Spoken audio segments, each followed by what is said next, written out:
Admittedly, I've gone into my last couple races feeling maybe a little bit undertrained, or at least not at peak fitness yet, and have still come away with pretty competitive results.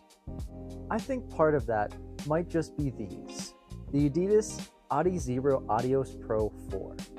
I'm not saying that a shoe can make up for lack of fitness, but the Adios Pro 4s certainly make me doubt it.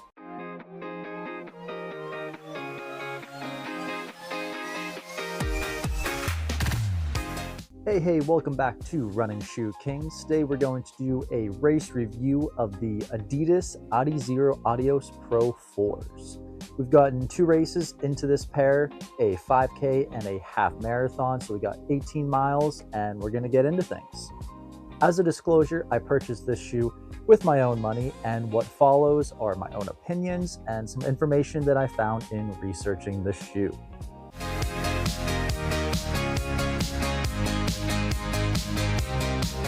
Starting off with the specs, we have 39 millimeters in the heel down to 33 millimeters here in the forefoot for a 6 millimeter drop.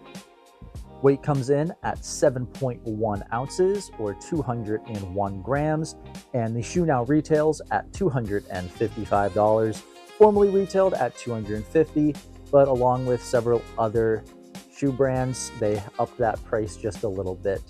And this shoe contains Adidas's Light Strike Pro compound along with their carbon energy rods here that you can kind of see in the bottom.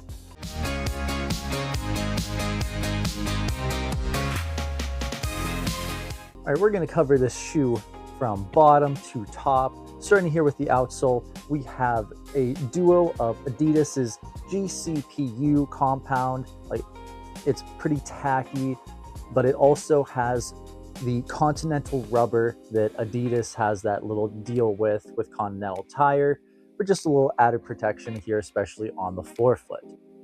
Onto the midsole, we have Adidas's new formulation of Light Strike Pro, so it's a little bit softer, a little bit bouncier than what we saw in previous iterations. And on the upper, we have Adidas's Microfit Mesh and a light lock lacing system on top of the foot.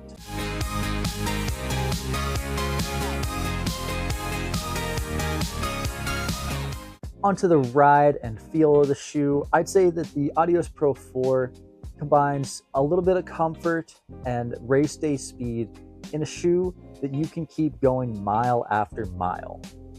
As I mentioned previous, we have the new formulation of Light Strike Pro here in the midsole that you get a nice squish out of, so it's a little bit softer, but just has an incredible energy return back.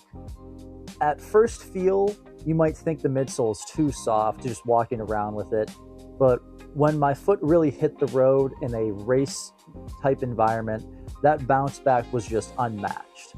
And the carbon fiber rods here at the bottom, they keep the shoe feeling snappy as well, but I should mention that there were reports of these rods snapping.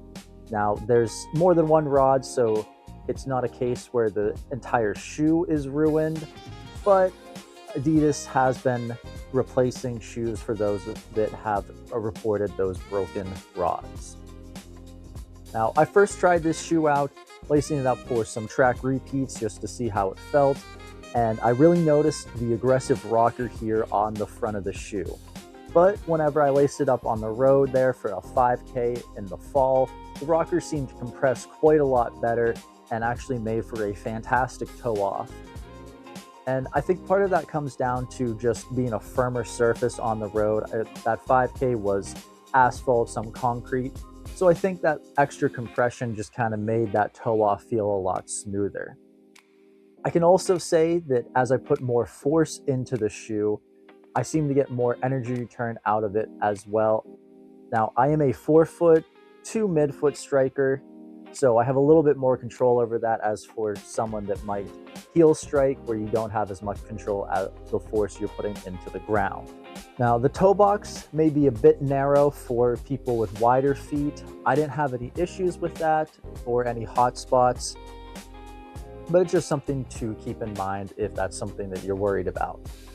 I know there's going to be complaints that anytime that a racing shoe doesn't have real textured laces, But again, I really don't notice that much of a problem. Maybe a little bit of pressing on the top of the foot, but I got that lacing down pretty easily after a couple tries.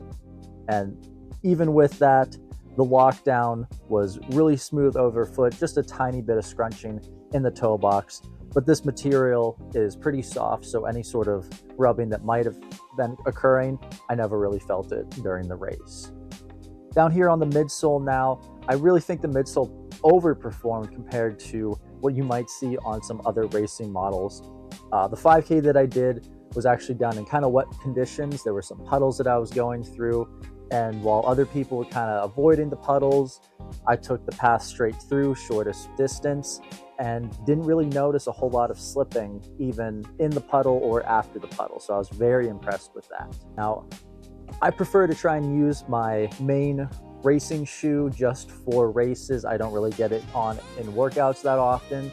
So I only have that 18 miles total in it. But on the bottom here, I haven't noticed any wear, even in those high wear areas that I typically have.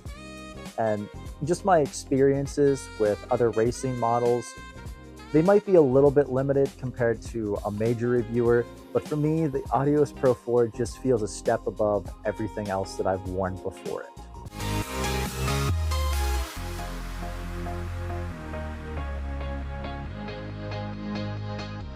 And on to my favorite part about the Adios Pro 4, and that's got to just be the bouncy ride.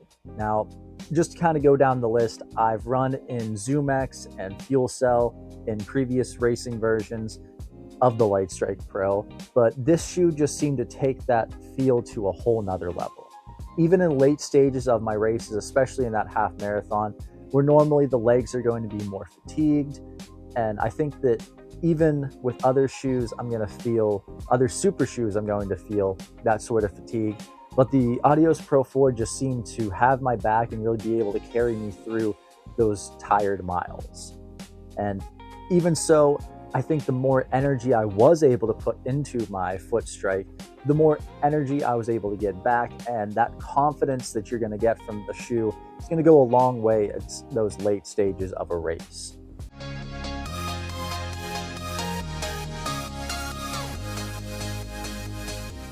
And onto the worst part about the shoe, and I know that I mentioned earlier that you don't always need to have textured laces, but I do think the lacing system here could use a little bit of work. And even with the textured laces, I'm not quite sure if that would have fixed the issue, but I didn't feel like the top of my foot just really fit the design just right here.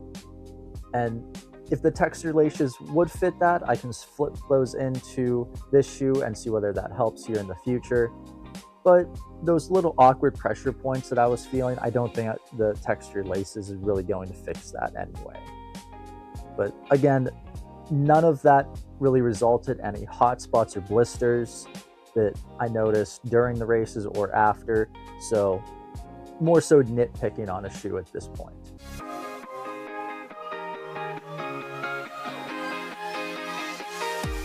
All right, and what is my final verdict on the Adidas Adizero Adios Pro 4?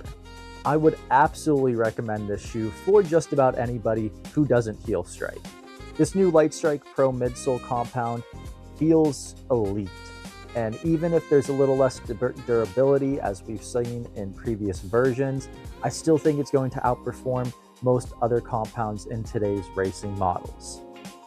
I plan to use this shoe for most of my road races in 2026 and can even see it becoming a great workout option if something better does come along.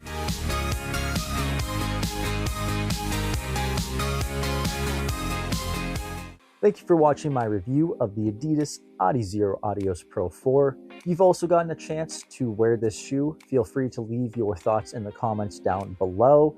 And if you found this video helpful, go ahead, leave a like and subscribe for more running shoe content. I'll see you next time.